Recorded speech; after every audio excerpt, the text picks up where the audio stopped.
from now. We're back with the chief strategist, the communications director of the Republican National Committee, Sean Spicer. Sean, last night after the debate, we interviewed Eric Trump right after the debate and asked him about his father paying federal income tax. Listen to this exchange Eric Trump had with Dana Bash.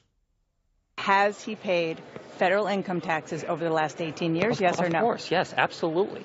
My father pays a tremendous amount of tax. We as a company pay a tremendous amount of tax. So if we ever see your father's income taxes, it will show that he has paid federal income taxes. There's no question about it. We pay tremendous taxes as a Will company. we see it? Well, listen, when the audit is over, my father will release it. So what do you think? Has Donald Trump, you've seen all the stories over these past several weeks, has Donald Trump, based on everything you know, Sean, paid federal income tax, specifically federal income tax, over these past couple decades? I'm probably the last person that Donald Trump is going to share his taxes with, but obviously his son Eric made that statement to Dana, and you take him at his word.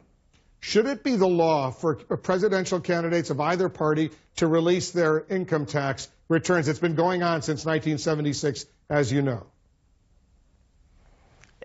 I don't know if it should be a law. I mean, should it be a law that they release all their emails that have classified information on them? Should they release all the donors to their foundations that have done business in a foreign country, or the quid pro quos that they've made with other other government officials? I think we could go down a list of litany things that potential candidates should or should not release. We have a financial disclosure form that Congress has deemed what it takes to run for federal office. Every candidate has to file that. What they further choose to disclose, how they do it, and when they do it, is up to each candidate.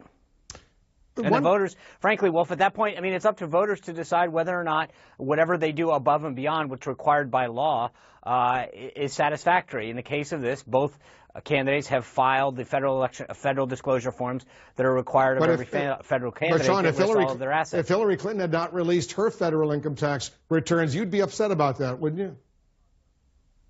Well, I mean, I don't know. We would see, but she did. And she did because she was forced to do it years ago because of some controversy that occurred.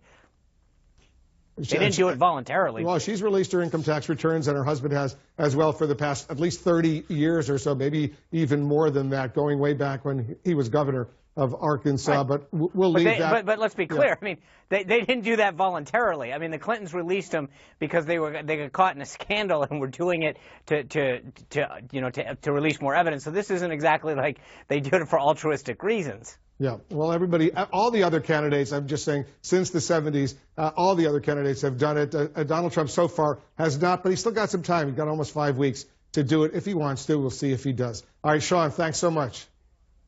You bet, Wolf. Sean Spicer is the Chief Strategist Communications Director for the RNC. Just